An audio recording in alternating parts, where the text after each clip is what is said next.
Alright, friends, welcome to Classics in Color, your weekly dive into some of the ancient world's wackiest facts. I'm Marc Graves, and today I want to talk to you about the problem of agency and responsibility in Oedipus in particular, but also tragedy more generally.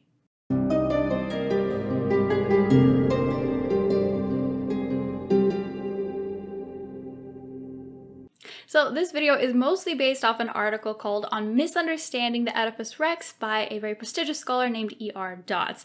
Now, the whole crux of it is that nobody understands Oedipus properly, and he writes it with an extremely snarky tone, although also very professional. So if you want to check out an example of academic snobbery and snark, this is a perfect example for you. But he does have a point that if you're a casual reader, or even if you've had just a little exposure to the classics, you're probably approaching Greek tragedy with some misconceptions and just some bad assumptions, and I'm going to try to disabuse you of a few of those today. The first and most obvious one is that when you come to tragedy, you're expecting it to have a tragic ending. That is what is in the concept of tragic for us, right? That there's a whole pile of bodies at the end. I think this mostly comes from Shakespeare, where all of his tragedies, there's like 30 bodies. But in ancient Greek tragedy, you actually don't have to have a bad or a sad ending, I guess. You do have the option of having a somewhat happy or at least bittersweet ending. One example of this is the play called Helen.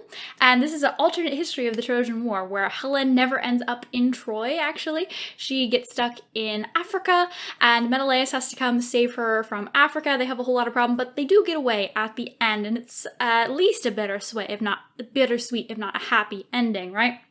So you have that option in Greek tragedy, and the way I like to think of it is that if you think of modern horrors or thrillers, you can definitely end up with a whole pile of bodies at the end and everyone dies. But you can also have where, say, one protagonist makes it out, and even sometimes you'll have several people escape. So one of my favorites is The Quiet Place. I'm kind of a scaredy cat. I can't handle anything more intense than that. But at the end of that movie, several people, spoilers, don't die. They make it out. And now it's not a totally happy ending, but you do have that option, I guess. So similar situation in ancient tragedy. You're going to have a lot of tension, and even if it's happy, not everything's always going to be like rainbows and sparkles, but you don't have to end up with everybody dead. Problem number two is that people think that if Oedipus was seriously worried about marrying his mother, then he should not have married a woman who was old enough to be his mother, right? That should have set off alarm bells, and that's a big plot hole. Well, what Dodd points out, and I don't totally agree with him on this, but it's a fair point, is that when Oedipus marries Jocasta, that actually takes place before the play starts. So at this, when the play starts, it's just assumed that he's married her and he has no idea who she is. And his point is that things that take place before or after the play, that take place in the giant myth world at large, that the play is just this little piece of, that you can't judge the play for those bigger things, right? You can only judge what happens inside the play. And I sort of disagree with this because I love poking holes in movies and finding all the plot holes and watching how it should have ended videos. But on the other hand, I do have to give him a little bit of credit here, because it's true when you're watching, say, a movie with Superman or a movie with dragons, you can poke in how it's ridiculous that they fly that way, the anatomy isn't right, or the gravity isn't right, yada yada yada, and that's true. But if you're gonna watch those movies, you do just have to take some things about the world and the myth that they're a part of for granted, right? You just have to assume that that's true, and then you can judge the movie after that point, but you have to give it a little bit of leeway first. Problem number three, and this one is a big one, it gets a lot of time, is that Oedipus deserved what he got because he was kind of a dick to some people in the play. So when Tiresias comes along and tries to help him out, and when Creon is trying to give him advice, he is very mean, he shuts them down, he's rude, and so therefore he was an arrogant person, and that was his fatal flaw, and he deserves his fate that he gets in the play. Now, we get this idea again from Shakespeare tragedy, where all of the protagonists have this character trait that causes them all their problems. That's a flaw that they have to deal with and ultimately fail to deal with.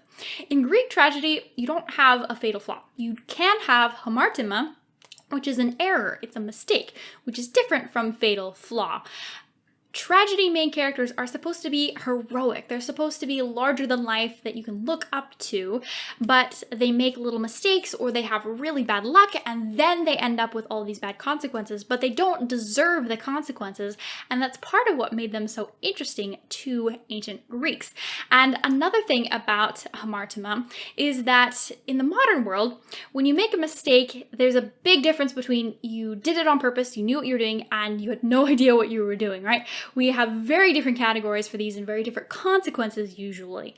In the ancient world, there is a distinction. It's not like they don't realize that you can do something on accident, but it's less important. If you kill someone, then you still get the miasma, the pollution. You still have to deal with all the consequences. You're still a murderer, and the consequences can be extremely, extremely severe. So in a tragedy, you can have a perfectly noble person who commits some little flaws, who isn't totally perfect, which that would be boring anyway, and sometimes that will lead to their trouble, but sometimes that doesn't lead to their trouble. Sometimes they just have really bad luck and they have to deal with miasma and pollution, and that was more interesting to their Greeks.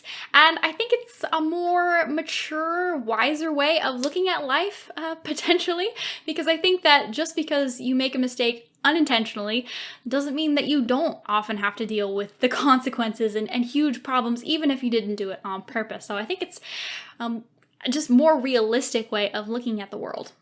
Finally, there's the sort of nihilistic attitude or take you can have with Oedipus that, well, it was fated all along, he couldn't help anything, so what's the big deal, right? And that's a fair point. But what Dodds points out, and I really like this point, is that yeah, it was fated, but Oedipus did have a choice. And Oedipus was actually the greatest and the most heroic person ever. Now, there's a character in the play called, well, he's just the priest, and at one point he shows up and he calls Oedipus mightiest man in the sight of all. He says best of living men, and Dodds think that that is the takeaway that we're supposed to have about Oedipus, because as Oedipus is investigating all this and slowly piecing it together and figuring it all out, and the tension is rising, you're starting to feel that, oh no, here it comes, and he starts to get these warnings, especially Jocasta tells him, like, you need to just leave this be. We don't want to know. We want to keep this in our subconscious. We want to never figure this out. Let it go. And he refuses to. He needs to know the truth, and he needs to solve the problem because it's causing plague for his city. People are dying. So he keeps on with his investigation and finds out this horrible, this revolting truth. And near the end, Dodds says that Oedipus suffers so much because he was so strong.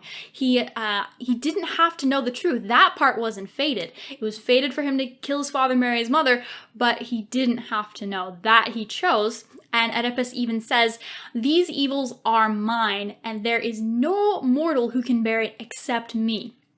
So it's supposed to be that he is just so strong and so exceptional, so remarkable, that he decided to bear this horrible truth for the sake of truth and for the sake of helping his people in the city.